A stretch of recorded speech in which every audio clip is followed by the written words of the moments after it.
because it's another sunny day for much of England and Wales. I think the far north of England, the likes of Cumbria, Northumberland, will see a bit more cloud arriving, perhaps the odd shower. Further showers to come for eastern Scotland, where it will be on the cool side. A lot of cloud for the north, but further south, again across the bulk of England as well as Wales, sunshine and rising temperatures, 25 Celsius for parts of eastern England, for example. Into Tuesday night, Wednesday morning, it looks like we'll keep a lot of cloud for the far northwest, some showery rain, mostly on the light side into northwest Scotland. Otherwise, most parts dry with lengthy clear spells for eastern Scotland, much of England and Wales, and a warmer night to come, temperatures in places holding up in the teens. So after that warm start, for many on Wednesday, it's another sunny one. In fact, a brighter start for eastern Scotland, parts of northern England, compared with Tuesday. And, well, Thursday marks the peak in temperatures this week. In places, high 20s or even 30 Celsius.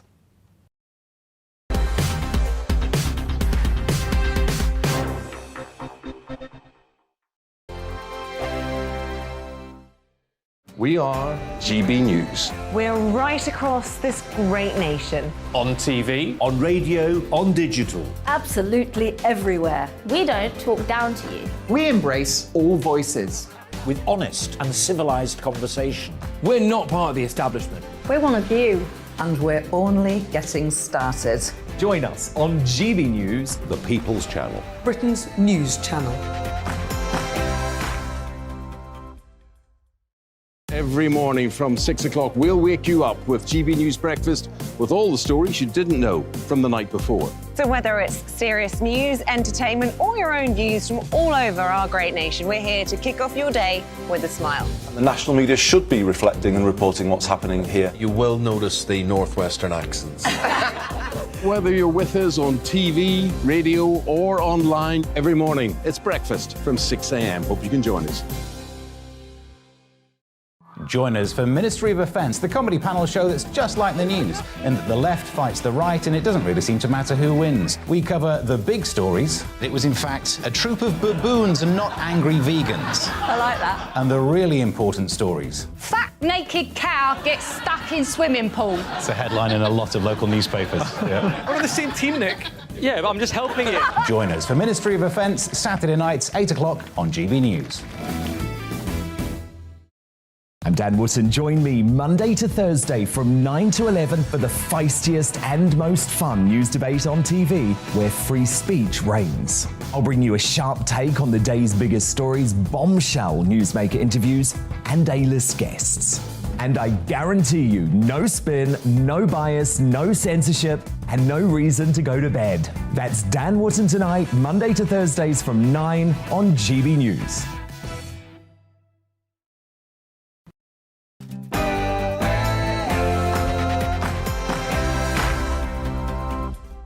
Hello there, it's 6 o'clock. I'm Michelle Dewberry, and this is Dewbs & Co, the show where we'll get into some of the things that have got you talking today. Now, another day, and yet another report about the failing of a police force to protect children from child sexual exploitation. What on earth is going on this time in Oldham? But you know what? I just feel like we go round and around this circle way too frequently for my liking. What is the answer to all of this? How can we fix this problem once and for all? Because I don't believe it's a historic problem, by the way. I think it's very much a current and ongoing issue.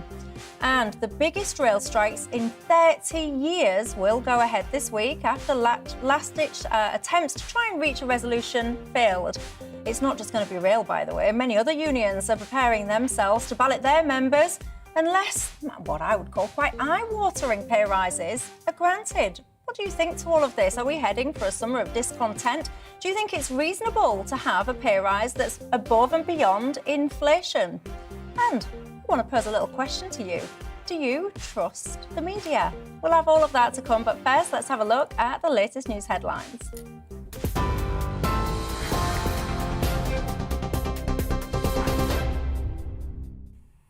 Michelle, thank you. The top stories this hour on GB News. As you've been hearing, the RMT union has confirmed rail strikes will go ahead from tomorrow after last-minute talks failed to resolve a dispute over pay, jobs and conditions. The industrial action will be the biggest in almost 30 years, with 40,000 staff walking out tomorrow, on Thursday and then again on Saturday. The RMT General Secretary Mick Lynch says the government's decision to cut funding from the railway network is the source of the action. Faced with such an aggressive agenda of cuts to jobs, conditions, pay and pensions, the RMT has no choice but to defend our members industrially and to stop this race to the bottom. The strikes on Network Rail, the train operators and London Underground will go ahead, and we again call on our members to stand firm, support the action, mount the pickets and demonstrate their willingness to fight for workplace justice. Well, today in the Commons, the Transport Secretary Grant Shapps said only 20% of planned services will operate, and that'll cause problems for millions of passengers. My message, Mr. Speaker, to the workforce is straightforward. Your union bosses have got you striking under false pretences. And rather than protecting your jobs, they are actually endangering them and the railway's future.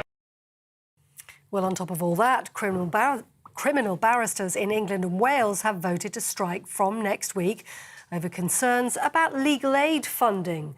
The walkouts come at a time of significant court case backlogs as well, and other sectors could also see strikes this summer, with 2 teaching unions threatening to ballot their members. The National Education Union saying teachers' pay has fallen by 20% in real terms since 2010. They're demanding a pay rise that's more in line with inflation. Today, Heathrow Airport has asked airlines flying from Terminals 2 and 3 to cancel 10% of today's scheduled services. The decision comes after technical issues caused huge pile-ups of passengers' luggage at the airport. EasyJet also announced it's cutting thousands of summer flights to avoid last-minute cancellations. The move also in response to caps imposed by Gatwick and Amsterdam's Schiphol Airport. Energy companies will be prevented from charging high direct debits under plans put forward by the regulator Ofgem. The proposals will also include rules to protect customers' credit balances and green levy payments if a company goes bust. Suppliers will also be required to have enough money set aside for future energy price hikes. As Michelle Dewberry was saying in her piece to Canberra before the news, victims of grooming gangs in Oldham have received official apologies after a report said police and the local council failed to protect some young people from sexual exploitation. However, the report, which looked into the alleged child grooming in council homes, shisha bars, by taxi drivers as well in the town, found no evidence of an official cover-up. Andy Burnham, Mayor of Greater Manchester, commissioned that report. It is never too late to face up to past mistakes, to say sorry to those who were failed, nor to prosecute those responsible for appalling crimes against children and young people. This review is helping us do all of those things and slowly but surely allowing the public to have confidence again. More on that in Michelle's programme coming up. Well, in other news, a teenage girl trapped under fallen rubble has been safely pulled out of a house after an explosion in Burnley in Greater Manchester. Another man involved in the explosion survived, but medics are saying he is seriously hurt and he's been airlifted to Royal Preston Hospital. The authorities are still trying to find out what happened. 2 people were rescued yesterday afternoon when their boat burst into flames on the River Solent near Portsmouth Harbour. The skipper issued a mayday call after seeing flames on board, and lifeboats arrived on the scene within 6 minutes. Rescuers tried to put out the fire, but flares and gas cylinders on the boat began to explode inside. It's still unclear what caused the blaze. And lastly, the Prime Minister's reportedly feeling well after a minor routine sinus operation at a London hospital this morning. Number 10 confirmed Boris Johnson will be taking meetings throughout this afternoon. That's it. You're up to date on TV, online and on your radio via DAB+. You are with GB News this afternoon, where now it's time for Dewbs & Co.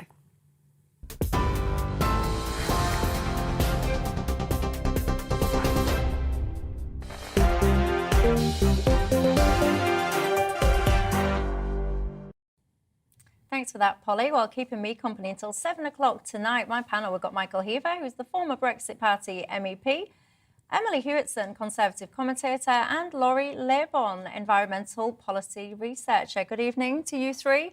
And you know the drill on Dewbs & Co, don't you, by now? It's not just about us here. It's about you at home. What is on your mind tonight? Get in touch with me. Let me know all your thoughts on the stories that we'll be discussing, or have I missed anything tonight? I always like to talk about what you're talking about. Are you sitting there having a completely different conversation to me? If so, tell me, what are you thinking about, talking about, what matters to you tonight? Get in touch with me. gbviews@gbnews.uk is the email address, or you can tweet me at Michelle Dewbs or at GBNews. And don't forget, if you have not already, you can subscribe to us on YouTube, download our app. We're everywhere, even on the radio, DAB+. I often listen when I'm in the car. I love it. So wherever you are very, very welcome to, tonight. By the way, my first contact was from Nick. You've asked if I can wish your missus, your words, not mine, Katie, a very happy birthday today. Apparently she's watching and loves the show. 33 she is today. God blimey, getting on a bit, that's what I say. Have a wonderful day, Katie, and I'm pleased that you enjoy the show. Right, let's get into our top story, shall we? An independent review says vulnerable children have been left exposed to sexual exploitation in Oldham because of, I quote, serious failings by the police and council. This is, of course, the latest damning report that's been published following the awful, horrendous abuse in Rotherham, Oxford, Telford, Rochdale. I've got to be honest, I could go on and on, but you get the drift. And of course, as we always hear when we go around these circles, as we seem to all the time, quite frankly, there were multiple missed opportunities to prevent the exploitation. These go back, by the way, to 2005. The authors of the report, though, said that there was no evidence to suggest that Oldham Council sought to cover up any of the abuse, but concluded that they were, I quote, historic failings, and that some children had been failed by the agencies that were meant to protect them. And around we go. Joining me now is Bernard Gallagher, who runs an independent research into child protection. Good evening to you. Thanks for joining me. What did you make to this report today, Bernard? It is a shocking report. Clearly, things weren't done that should have been done. Children weren't protected. But I think the situation is much better now. Now, we can't afford to be complacent. We've always got to be on our guard. But I would like to reassure you and also your viewers that the situation is much better nowadays. Yeah, you see, I mean, it's nice that you seek to reassure me, but I look to people like Maggie Oliver. I mean, she runs, I've got so much respect for Maggie. She runs a fantastic foundation. And I know, for example, just in speaking to her, that foundation receives daily contact from young girls that are still experiencing similar scenarios. She says herself, Maggie, in response to this report, that in the past 6 months alone, she's referred 33 serious cases to the same force. So to me, I don't actually feel that reassured that this thing is a historical thing as opposed to a current situation. I mean, I don't know what cases Maggie's referring to exactly, and obviously any cases of concern. As I say, without having that evidence, I can't really judge it. But as I say, I mean, it would be, in a way, it'd be incredible if agencies weren't taking these cases more seriously and responding to them much more effectively. That just beggars belief, really. And again, I would just like to I mean, yeah, the situation may not be perfect now, but it's definitely much better than it was years ago. And it should be said in respect of this report, I mean, we are going back as far as, I think, 2005. So, 17 years ago we're talking about. Things have definitely improved. So you're optimistic about the picture now and the responses going forward? I am. Again, I would say, we can't be complacent. But just to widen out this issue a little bit, it's important to say, as terrible as these cases are, and as badly indeed as some of them may have been dealt with, they constitute only a tiny proportion of the child protection problem in this country. Social services receive something like, in England alone, 600,000 referrals from people concerned about children. And in the large majority of those cases, they're well handled. So it's important not to get these child sexual exploitation cases out of perspective. Yeah, Bernard, I have to say, I mean, you are indeed the expert, so I bow to your knowledge. But to me, as someone that just kind of talks about these issues, reports on these issues and listens to them, it feels to me, actually, that we here, and I'm broadening my conversation out to reflect what you've just done as well, which is the same. I think you make a very good point that actually this is a small section of child abuse cases. But to me, as a layperson, it feels very much, actually, that we seem to hear more and more and more cases of children being failed by agencies like social services that you reference. You know, if I had £1 for every single time I seem to hear the phrase lessons will be learned, I'd be a very rich woman. I feel like we don't seem to be learning many lessons when it comes to all this stuff at all. Well, referring specifically to child sexual exploitation cases, a lot of the reports, a lot of the scandals that we've been coming across in the last few years, they do refer back to cases from a decade, if not 2 decades ago, a bit like Jimmy Savile for that matter. He was eventually exposed, admittedly after his death, but he'd been abusing children and adults for 50 years. So again, I think our ability now to respond to these cases is much improved, and a lot of the cases indeed we are looking into are historical cases. And I take your point, and particularly in respect of these horrendous child murders we hear about, where children, often young children, are killed by their parents. I mean, the research seems to suggest that the numbers of those cases is remaining sort of stubbornly constant, if you would like. But set against that, of course, if we're talking about numbers over 10 or 20 years, the numbers of children in the population has actually risen. So proportionately, on a proportionate basis, children are safer these days. But again, even those child murder cases, they do constitute a tiny proportion, a tiny proportion of all child protection cases. And there is research, particularly in America, and there's no reason why I think we'd be any different. Indeed, we should be better. But there is research in America to show the amount of child abuse in the population in general is actually going down. You know, the work that agencies are doing, and also much greater public awareness, that is actually cutting the amount of child abuse that's going on. Yeah, again, I mean, I'm finding this fascinating, what you're telling me, because I would have thought the opposite, especially we've just had this whole scenario where we've been locked down for 2 years, and unfortunately, when you are being abused as a child, often your respite is things like going to school. And, you know, you are often saved by interactions with people, teachers or whoever, that might pick up signs, bruises, etc. And we remove that for an awful lot of children for a prolonged period of time. So, again, I bow to your knowledge, but I would have assumed the opposite. It would have been increasing. Well, again, there is research to suggest that there was indeed a spike in child abuse during COVID, but of course COVID is a very particular phase that, you know, we've all been through, and that's on the decline. Obviously, you know, COVID is receding, and as it recedes, one would expect the amount of child abuse to go back to sort of normal levels, if not lower still. But I do tend to have a quite sort of positive outlook, I suppose, on life in general. And I think if one looks at domestic abuse, for example, homophobia, sexism, I think as society becomes more aware of those issues and more prepared to address them, I think those problems are declining likewise. And I think it's the same with child abuse. I think as we become more aware of it and more prepared to tackle it, I think it is actually on the decrease. And indeed, and I've touched upon this earlier, it would be amazing, in fact, if as our awareness has increased and our ability to respond to it has increased, if those weren't having some impact. I mean, if the problem was getting worse, it would make you wonder what we're all doing.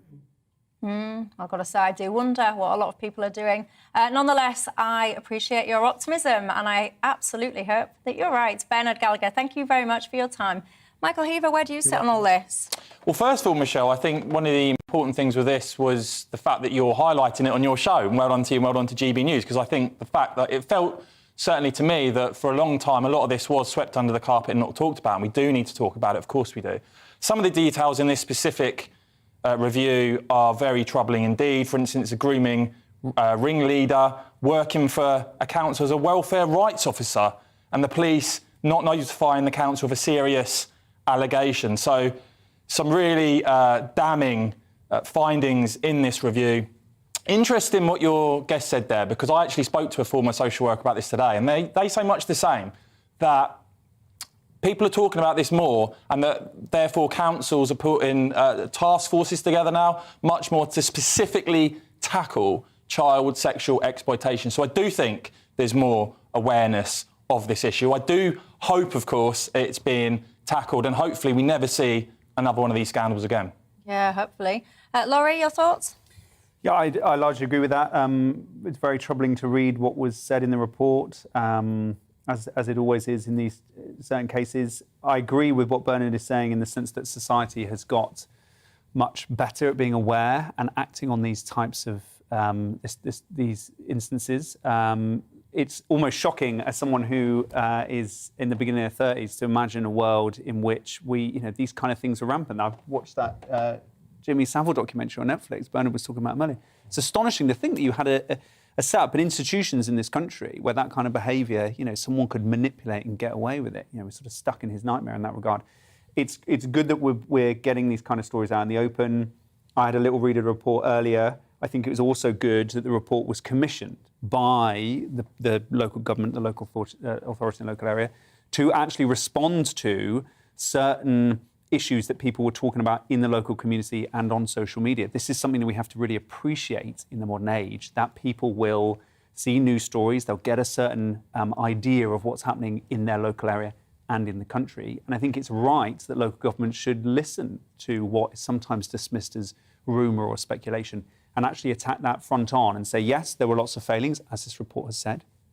It's also done a job of trying to dispel some of the myths that existed there, because we have to make sure that we're seeing these things proportionately. We're recognising the threat to our children while also not necessarily creating something that's even larger than it is. That's not me saying downplaying anything, but it's about making sure we actually get to the right people, the right causes, and change the right elements of our institutions. Hear, hear. Emily, a new face, by the way. Welcome. Thank you. I'm very happy to be here and obviously talking about such an important issue.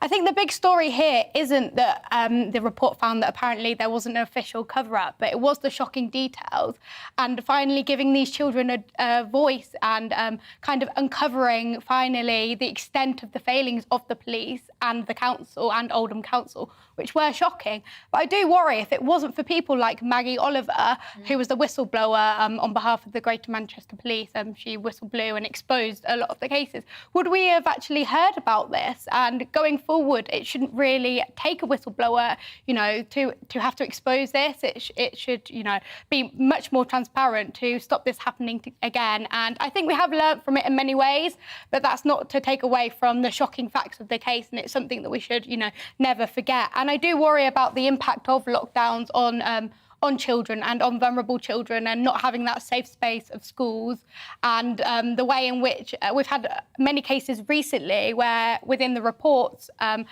the uncoverments of the failings, we've actually found that a lot of social service visits were cut down due to COVID and things like that. And that's really worrying and we can't let that happen again. And it was all blamed on COVID or whatever, but that doesn't take away from the fact that vulnerable children were at the brunt of that, and that's awful. And it's something that we can never let happen again.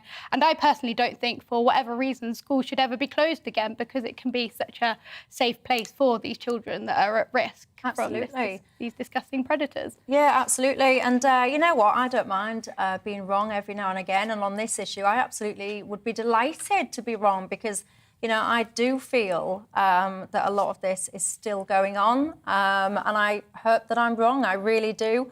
And I hope that actually some of these young people that have been very disbelieved over the years will actually be taken far more seriously now than they ever really have been. I think it's an absolute disgrace when you look at the way that some of these kids have been treated.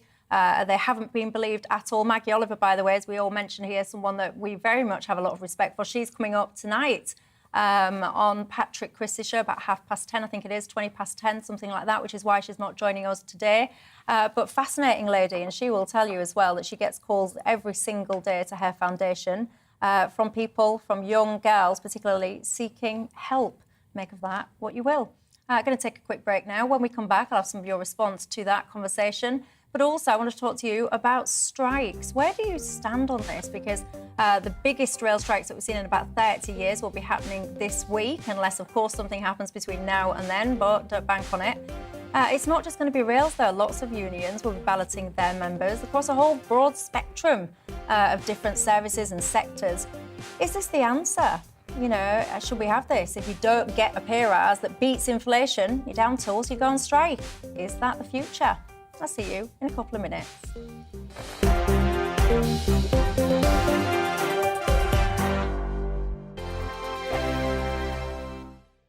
We are GB News. We're right across this great nation. On TV, on radio, on digital. Absolutely everywhere. We don't talk down to you. We embrace all voices. With honest and civilised conversation. We're not part of the establishment. We're one of you. And we're only getting started. Join us on GB News, The People's Channel. Britain's news channel.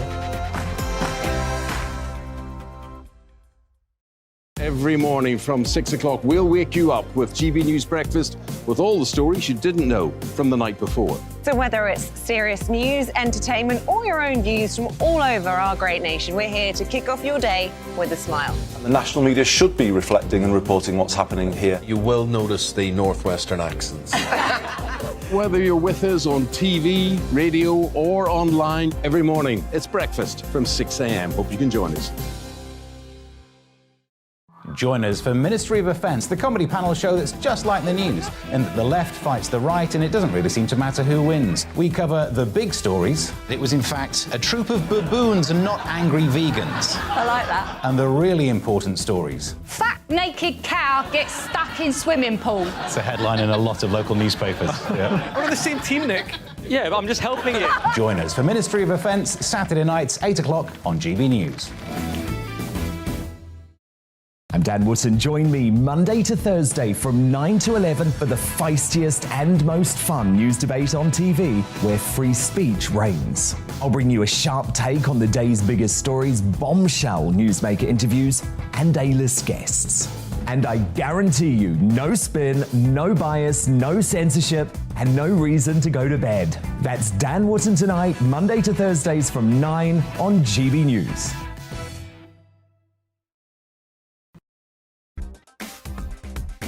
Coming up on The Mark Stein Show, we have an exclusive on the fight for justice for the vaccine injured and bereaved. Vicky Spitt returns to reveal a major update. As Julian Assange's extradition is approved, his brother Gabriel joins to tell Mark how he's now turning to the Australian government for help after being let down by Priti Patel. Plus, as the Home Office put plans for a new migrant camp in Linton-on-Ouse on hold, local campaigner Olga Matthias will open up about what could be the first step in securing victory for her and her fellow villagers. All that and more on The Mark Stein Show tonight at 8 o'clock.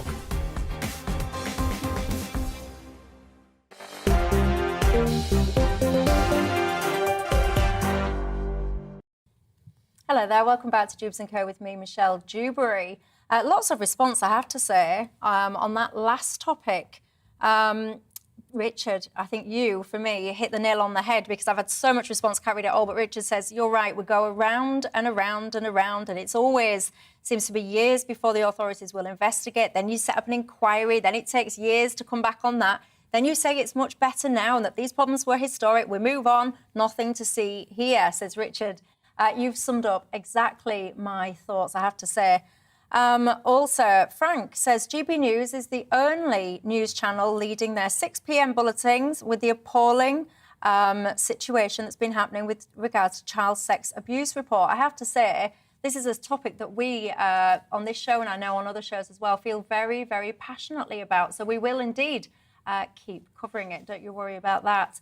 Right, let's talk rail strike, shall we? The biggest rail strike for 30 years will go ahead tomorrow after last-minute talks broke down. This is according to the RMT union now. 40 100,000 workers will walk out this week. It's going to affect about 13 train operators. Of course, you'll know some of the details by now. Tuesday, Thursday and Saturday is when it's planned. This has been called the biggest industrial action on the railways for a generation. According to the RMT, by the way, it reckons now it's got a mandate for 6 months of industrial action, should it choose to, potentially at 2 weeks' notice each time. Just to recap, by the way, the union is asking for a pay rise of 7%, which is lower than inflation, but still higher than that which has been offered by a lot of employers. Laurie, shall I open up with you on this one? Sure.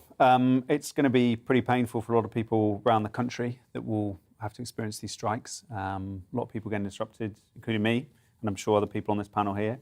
Let's talk a little bit about the context in which this is happening. We've had a massive squeeze on our wage growth in this country over the last decade, one that's actually quite unprecedented over the period of, in some cases, hundreds of years. We've then got the immediate hit right now of inflation. That means the cost of things have then suddenly increased hugely. And what that basically means is that people can't afford as much of the basic necessities that they used to be able to, right? Yep. For those people who are in industries where they have organised together, so they have power, one of the only tools at their disposal is to hit the nuclear button and to strike, and that's what's happening here. We could focus on that in the context of inflation, to say, oh, these people are striking, this is hugely disruptive to our lives, it could have this impact and so on and so forth. In many respects, that conversation has to be had. For me, though, tonight, an even more important conversation to have is making sure this country is protected, that workers are protected from these inflationary impacts, from the prices of things spiking, right? And there are three, I'll do this very quickly, three quick things that we need to think about in that regard. We need to make sure that we're more robust to what is, in this case, largely external hits in inflation. We need to become less dependent on certain sources of energy so that when they spike in price, we don't get absolutely hit by that. Secondly, we need to be talking more about the profits of certain companies. Companies are making loads more profits right now because everything's got more expensive, right? But they are also increasing their prices, not just because things are more expensive for them to buy, but to make profits. I'm not talking about small businesses, I'm talking about big corporates. So we should also be talking about the impact they're having on the country. And thirdly, we have to understand that when we had the financial crisis and when we had COVID and stock markets began to crash, a huge amount of money was pumped into stock markets to keep them inflated, to keep them going, to bail them out, basically. We haven't had a similar level of bailout for people generally in this country. So those, for me, are the three main things that we need to be talking about. The fact we're not talking about them means that people have to resort to strike, which then causes all this kind of disruption. I was just about to come back on you, but actually, before I do that, I'm just going to bring Michael in. Michael, where do you sit on that?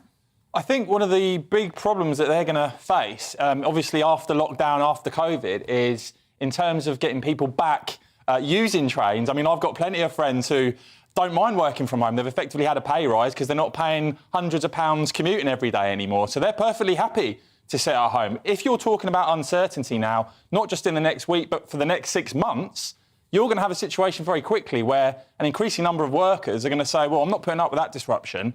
I want to sit at home and do working from home again, which will then lead to a depressed demand in terms of the amount of people using trains. And what's then going to happen? There'll be a massive financial hit. So this could backfire spectacularly in terms of undermining people's faith and confidence in using the train and going in and commuting every day. Emily? Well, I think it's interesting, really, because I don't think this is the best way for the rail unions to get the general public on board, if you pardon the pun. Thought of that one myself. But it means that people are going to have to rely on travelling by car, which, number one, isn't great for the environment, but number two, we know that fuel prices have spiked sky high. At this current time, you've also got the problems of GCSE and A-levels. If people now can't get to exams due to this disruption, especially in London, where people rely on the tubes often to get to school, you're just not going to get people on board.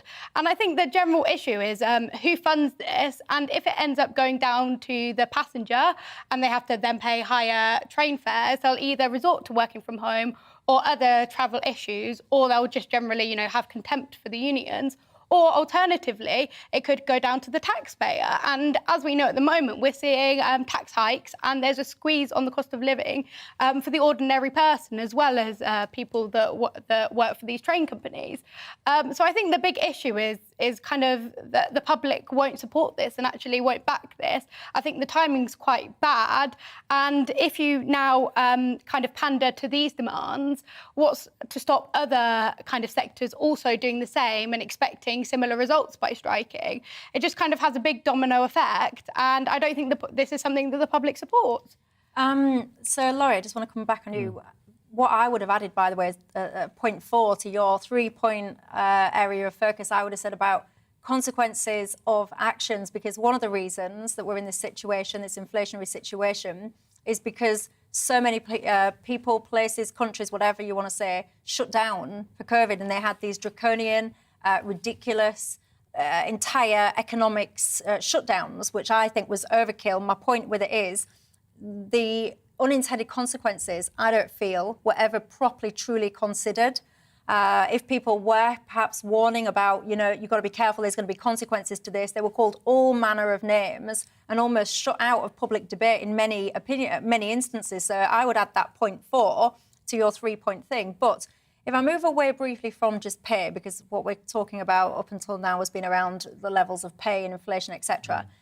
A lot of what's going on here is not just about pay. It's about terms and conditions. It's about things like automation.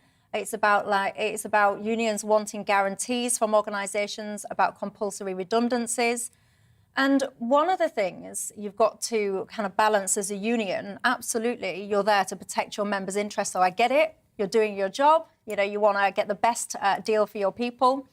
But you've got to be careful, as a union, because you'll get organisations, and we saw it in P&O, that wanted to restructure their business, that sat there, looked at it and looked at their piece of paper and said, on balance, I'm not even going to go down the route of messing around with the unions. They're just going to push back everything we want to do. Let's just forget them. Get rid, move on, start something different. So you've got to be careful as a union, actually, because life does have to change, business does have to evolve, and you've got to be able to balance that. So where do you stand on things like automation, on things like protecting 35-hour work weeks, having Sundays as almost a voluntary thing to pipe in on, despite you running a 7-day operation, etc.?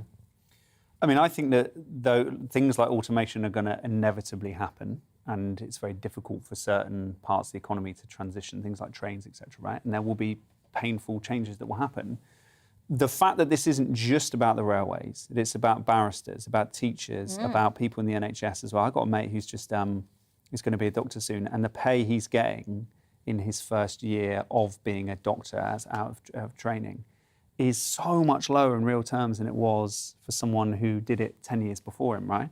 And one of the reasons why that's happening is because the UK has some of the most stringent laws against workers organising themselves in any other country in the world. It doesn't feel like that right now because the RMT union is hitting the nuclear button and organising strikes at a very difficult time for people, for the back of COVID, with exams and it being the summer and so on and so forth, right?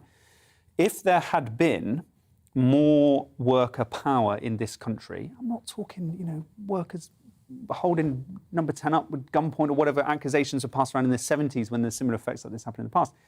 I'm talking about just there being a bit more of a balance between the power of, you used the fair example, the power of often international companies who are sweating these companies for profit, the actual service price for profit.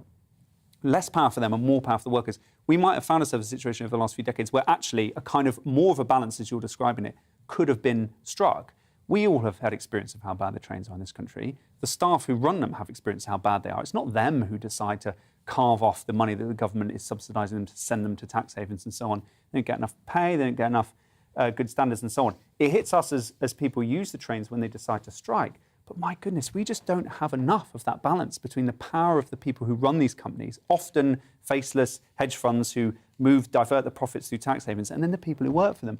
And right now, it's very difficult to have a conversation because we're going to get negatively impacted by these strikes. But we need to partly be annoyed with those unions, but also partly turn to the government and be like, hang on, how have you created a situation in society where teachers have got a 20% pay cut in real terms?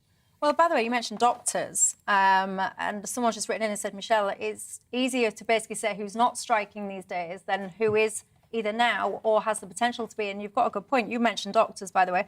British Medical Association, who represent doctors, say that they're going to prepare for a ballot unless junior doctors are given a 22% restorative pay rise. 22%. Teachers, they're going to ballot members over action. This is the NAS, UWT, unless they get a 12% pay rise. Law, you mentioned law, barristers, they're going to go on strike. Parking wardens are considering it. Royal Mail workers are considering it, and on it goes. Michael Heaver, do you think it's realistic for people in this day and age to be, I'll just give the example there about junior doctors wanting a 22% pay rise. Is that realistic? Is it going to happen? No, it isn't. It's not realistic, in my opinion. And hopefully we don't see this chaos unleashed, because we've actually, as a country, just been through a very tough time where services have been shut down. I mean, you only have to look at the NHS waiting list now to see that if any of this strike action went ahead, the carnage that would then unleash on top of the burden we've already got on the NHS in terms of the huge and fast-growing waiting list would be absolute carnage. And I just repeat the point where we talk about trains, we talk about other institutions in this country. This can backfire big time. If you start undermining people's faith in what you're doing and the service that you are providing, ultimately, especially when it comes to something like trains, people might just decide not to use the service anymore. The world has changed post-lockdown. The idea that everyone has to go and commute to the office every day, clearly the numbers are already reduced in terms of rail capacity, in terms of the number of people going. And it could drastically fall, maybe on a permanent basis, if we're seriously going to be talking about these sorts of strikes for 6 months or more. Well, yeah, I mean, you say people potentially stopping using services. I travel, Emily, from Hull to London frequently. I can't even remember the last time I did it on the train, because I got sick to the back teeth of getting on a train or trying to get on a train, only to find out that the train had been cancelled or, I don't know, there was some random replacement bus service I had to get on, or I had to go via here or via that. I was fed up with it. So now I drive. So I've already taken that step. Many people, they can't take that step. They don't have a car or whatever, so they are restricted to these services. Also, on average, it's now around £100 to fill up a car. In a time of financial crisis, that's not easy for people, and it's not realistic. And I really sympathise with you because, I've been a student in London, I've been getting the tube, and I moan when the tube is late or whatever. But people in the north have even worse rail infrastructure, and it seems to be a big problem.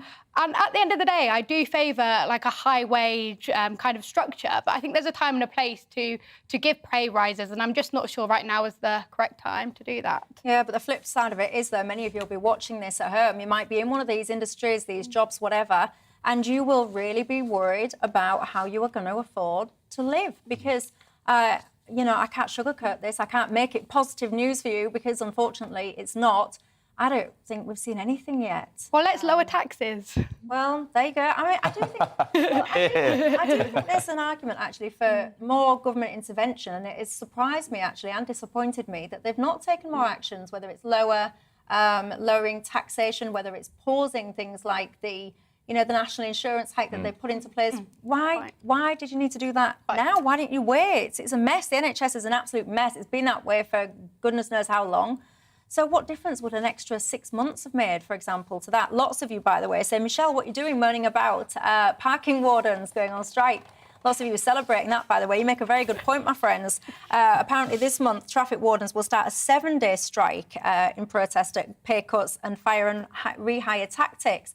Lots of you writing in saying you very much welcome that strike. I'll say nothing. Right, going to take a quick break. When we come back, I'll have your reactions to that story. But also, I want to pose a question so you can ponder it whilst I'm in the break. Do you trust the media?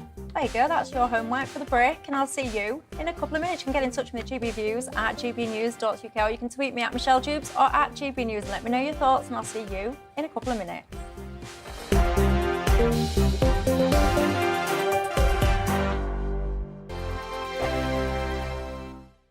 We are GB News. We're right across this great nation. On TV, on radio, on digital. Absolutely everywhere. We don't talk down to you. We embrace all voices. With honest and civilised conversation. We're not part of the establishment. We're one of you. And we're only getting started. Join us on GB News, The People's Channel. Britain's news channel.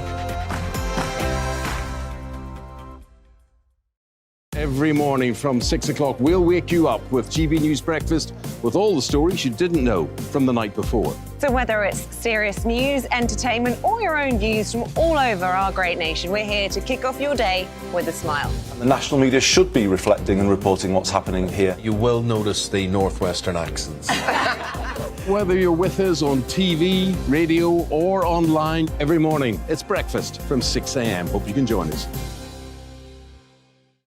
Join us for Ministry of Defence, the comedy panel show that's just like the news, in that the left fights the right and it doesn't really seem to matter who wins. We cover the big stories. It was in fact a troop of baboons and not angry vegans. I like that. And the really important stories. Fat naked cow gets stuck in swimming pool. It's a headline in a lot of local newspapers. Yeah. We're on the same team, Nick. Yeah, but I'm just helping you. Join us for Ministry of Defence, Saturday nights, 8 o'clock on GB News.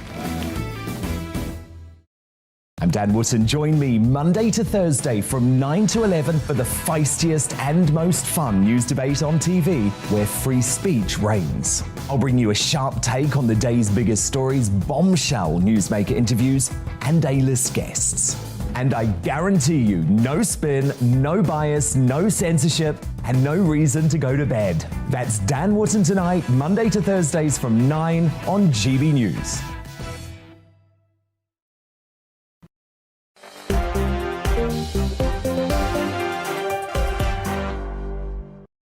Hello there, welcome back to Dewbs and Co. I was asking you if you trust the media just before the break. Someone's just sent a message saying, I'll leave your name out of it. You said, Michelle, you've just made me laugh so hard, I've cracked a rib. I hope not. Anyway, coming up at 7 o'clock, you've got Nigel Farage. Nigel, good evening to you. What have you got coming up for us? Good evening. Well, I was struck over the weekend listening to the RMT leader Mick Lynch that it was shades of Arthur Scargill in 1984. So we're going to debate with a Labour MP and a government minister, is this a justifiable demand for more pay and keeping the same conditions, or is this outright leftist class warfare that's going to damage the country hugely? And that will be our big debate tonight. Looking forward to it, Nigel. We'll see you at 7 o'clock tonight. Has anyone been watching, what's it called now? Is it Sherwood? Have you been watching it? No. No? You're just nodding and saying, yeah. I've read a review of it. I bet you've not been I've read a review of it. Look, these lot, they're just humouring out. We've been on TikTok. The reason I was asking, by the way, is because it's all set in like a mining place, and the start of the programme is like recapping about the strikes, and you see your Arthur Scargills, you see your Maggie Thatchers, and you kind of think it was almost like a different level of kind of class, and I don't know, Margaret Thatcher, she was having absolutely none of it, Scargill having absolutely none of it, and it is a different league, really, to what it is these days. Yeah, and can I just, a quick one on this. One of the things that happened in the 1970s was a similar thing to now, where the price of things shot up because of stuff that happened abroad. In that case, one of the reasons was that all producing countries in the Middle East suddenly said, we're going to not put oil on the market and stuff, right? So the price of everything shot up. At the time, some people said, hang on a minute, that shock will disappear. Things will become cheaper. It will calm down later when we start to get oil back on the market. But at the time, it was partly used as an excuse to smash the power of unions. Some people said they got too much power, and in many ways that may have been the case.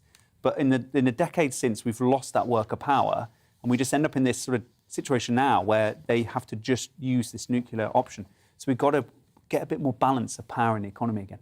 Balance of power in the economy. There you go. That's Laurie's scenario. Kate says, Michelle, we'd all love a 10% pay rise. However, she says she's seen some of these salaries that people are on, and if they can't live on their wages, they're living beyond their means. That's what Katie says. Pat says, if you don't like what you paid, why don't you go and get another job? Oh, you're harsh, aren't you, Pat? You're not messing around. What else? Yeah, again, another person saying if you don't like your job and your wages, you can leave. Or join a union. Join a union, that's what Laurie says. Glenn says, what about pensioners? I get this one often when we talk about strikes. They cut down tools and strike. No, unfortunately, you cannot. Let's talk about younger people, shall we? Their trust in traditional news sources. Apparently, it's getting less and less. They're turning more and more to social media for their information. That's according to a new report, which has found that 18 to 24-year-olds are now relying on stuff like TikTok and Instagram for their news. Got to say, I'm a little bit too old for that, so that is not for me. But it does make me ponder What about this? You know, because I hear often about the media and people's lack of trust in it. So I don't even think it is just a young person's thing, because I've asked you, do you trust the media? Lots of people basically laughing at that question, which tells me the answer that I think I need to know. Emily, you are a younger person than me. What do you think to this? Well, I think I'm the only, no offence to my fellow panellists, but I'm pretty sure I'm the only one that fits into the 18-24 category. I think. Indeed. Is that okay for you?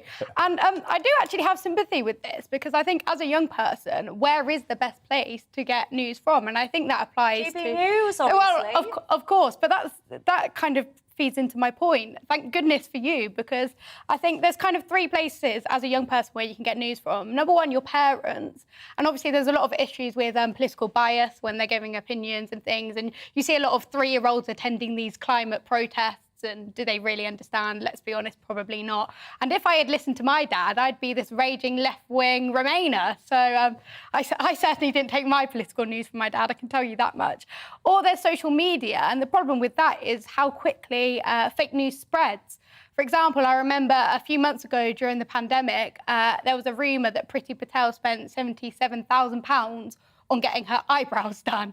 And there really was thousands of retweets and likes, and it turned out that she had just ordered PPE that happened to be a former beauty company or something along those lines. And then there's the mainstream media, and obviously this is something that's been exposed more recently, but there's a lot of problems with institutions like the BBC and whether they are truly neutral or can truly be neutral. So I do kind of feel it's like a hard world to navigate, but I certainly don't think young people should be looking to kind of social media influencers, your Kim Kardashians, who aren't even honest half the time about what kind of filler they've had done. So it's something to be careful of, and I think the answer to it all is question all media and take your information from a variety of sources to form your own opinion, because I think it is important to question things and kind of delve a bit deeper and not take everything on face value. But TikTok isn't the answer. Yeah, I've got to say, I do worry, by the way, about when it comes to young kids and what we teach them at schools. Critical thinking does not seem to be as prominent as I personally think it ought to be. But Michael, where do you sit in terms of this trust in the media generally? Well, I'm certainly not on TikTok. I'm not young enough for that. But in terms of Is that technology being kicked off? Was you on it? No, I'm not being kicked off for that one, I promise. But in terms of technology, being the game changer here, you know, for instance, I watch GBNews on my TV through the YouTube app. And I think, you know, it makes things like the BBC licence fee just look increasingly ridiculous with each passing year. But this Reuters, I think this is the report you're referring to, the Reuters Institute report, is really, really interesting because it was an international comparison. And what it found is that we here in the UK have lower trust in mainstream media than in most European countries. So lower than in Denmark, lower than in Norway, lower than the Netherlands, lower than Germany. And get this blew my mind when I read this. The number of people in this country now that actively avoid the news because they find it too negative, too depressing, and that's, by the way, it's why we need GBNews to be positive about our country instead of just negative all the time. The number of news avoiders, they're described as, in the UK has doubled in 5 years. It's gone from about 24% of the population to 46% of Brits. So getting on for half the population in this country now are so tired of some of the stuff they see on mainstream media that they actively avoid the news. It's why we need GBNews and alternatives like it. And I just think that is a damning indictment on what the media has put out and has turned so many people, literally turned them off. But Laurie, in fact, actually, you tell me what you think about trusting media generally, and then I'll put a point to you. We were in a situation for decades in this country where we were dominated by a very small number of mainstream media companies, right? I mean, there's a really interesting moment just after the Second World War where the Prime Minister at the time, Clement Attlee, and then Winston Churchill Prime Minister, Clement Attlee was running against him. And they did their party political broadcasts on BBC Radio, and half the population listened to them. Compare that now, where just, you know, you're scraping for a certain number of views on TV and stuff. It's quite an interesting comparison to what it used to be like. There was always going to be a moment where we then started to be like, hang on a minute, I'm hearing other views. Why don't they conform with the views of the people I see on the news and so on and so forth? I think in some ways, the mainstream media companies have found it very difficult to handle that situation, and they've resorted to certain behaviours that then have turned us off even more, right? During COVID, there was a huge incentive to kind of have the red live news thing flashing at us all the time and to maybe talk more about death figures and other things to grab people's attention. You know, bad news sells. In America, we saw this with the mainstream media just reporting everything that Trump did because they earned a lot of money, basically, in a clickbait economy. And I think people have cottoned on to that. And they've also cottoned on to the fact that sometimes accentuates the bad even more than we should expect before. I think they've also not been able to deal with the fact the world has become far more complicated. And sometimes, not all journalists, but sometimes journalists react to that complexity and how difficult it is to be a specialist on everything, to understand all the complexity, and go more towards personality politics, for example. So we get more reporting about, say, Partygate than we do about the complexities of why we've got high inflation at the moment. And I think that those are things that newsrooms have really got to grapple with. They've got to work out how to make news coverage that isn't always negative but still gets clicks and attention, while also making sure they can deal with the complexity of the modern world. Very difficult. Yeah, and also, people always say, oh, you know, the news is so depressing and I feel really depressed. And now that I've tuned in and realised that this person is dead and this has gone wrong and this and that and this, which I completely concur and I agree with. Sometimes I listen to the headlines and my goodness gracious me, what is this world coming to? But I've frequently said, I mean, I know I've done it on my social media, I said, guys, you know what? I want to report more positivity. Tell me if you're aware of something positive, something decent, something good. What is going on? What do you know of? Share with me, talk to me. I'll get it broadcast out there. The response I get is minuscule. Whereas if I was then to say, what do you think to this, that and the other, which is like a bad thing, people would then respond in their droves. So sometimes I wonder, while we all say that we want positivity, me included, by the way, are we just more drawn to, there's the old saying, if it bleeds, it leads, which I don't like, but that is a saying that's out there. You know, do we, as much as we say we want positivity, the second that there's a headline that this person's died or this person's killed his mum or whatever it is, that's what we click on. I'm looking at you, Emily. Oh, I don't know why I'm looking at you, but I just... What do you... I think you're completely right. I mean, sensationalism sells, and we saw that throughout COVID. It was always the negative stories that, you know, even if people were critical of the lockdown policies, it was the more negative stories that were getting tweeted out because people were criticising those stories. But in a way, they generated the clicks. And media can only feed off that because at the end of the day, most of them are money-making businesses for the most part. But I think there is one kind of exception to this, and that's the recent monkeypox scare. The media, I believe, has really tried to push this and been very sensationalist with the headlines. But really, I don't think it's gained as much traction as, you know, in other cases. Yeah, exactly. And you now actually see the opposite, and the media have kind of dwindled that out a little bit and are not reporting or focusing on it so much. So I think it's up to us, really, to start rejecting those sensationalist headlines and kind of, you know, be the choosers of the big stories in many ways and reject sensationalism. Yeah. And a positive thing to be positive about the news moving forward is that due to technology, people have never had more choice. If they find that a news is, scaremongering, they've got so much choice now that they can simply switch off and listen to something else. So the hold that, you know, big media companies used to have over people, listen to us or you haven't got any other choices really, that's basically out the window now. Yeah, and I have to say, one of the reasons, if I think about why I joined GBNews, because my background really was business. I wasn't really a full-time TV person. I was drawn to this project because I just felt that there was so much bias in the media. I was a Brexiteer, for example. I was consistently the only Brexit voice on a panel. I was so tired about certain perspectives being, dismissed as, oh, that's a racist viewpoint, that's a stupid viewpoint, that's an unacceptable viewpoint.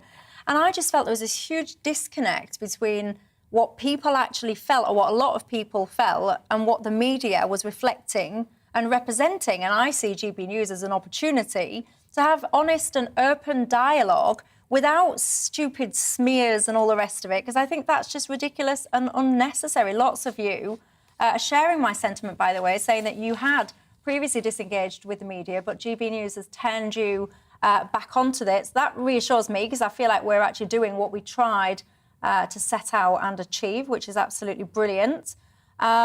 So, yeah, I'm going to indulge, really. A lot of love for GB News. You've got about 2 seconds, so be very quick. If what you want to say is 2 seconds, you can say it. If not, you can't. Go on. We need more local public news that is owned and responsible to the local people. More local news.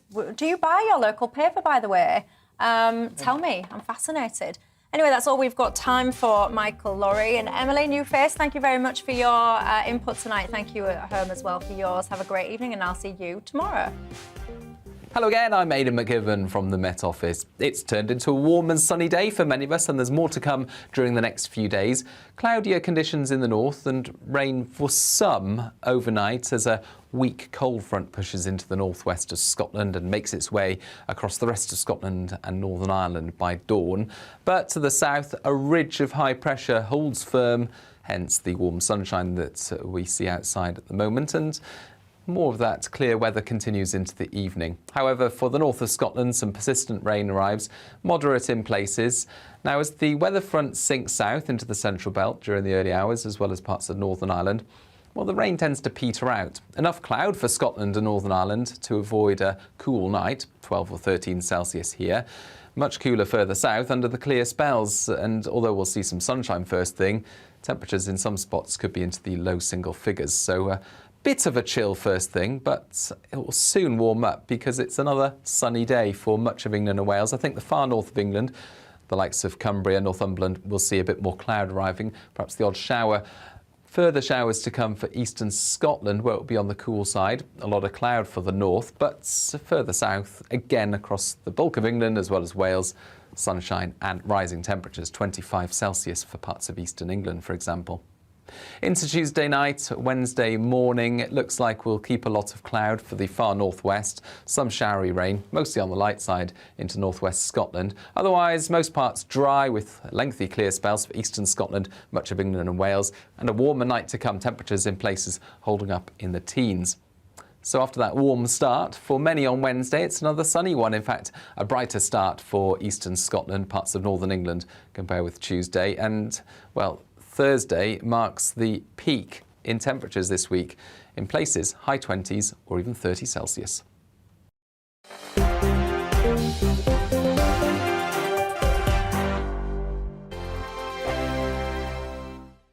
We are GB News. We're right across this great nation. On TV, on radio, on digital. Absolutely everywhere. We don't talk down to you. We embrace all voices.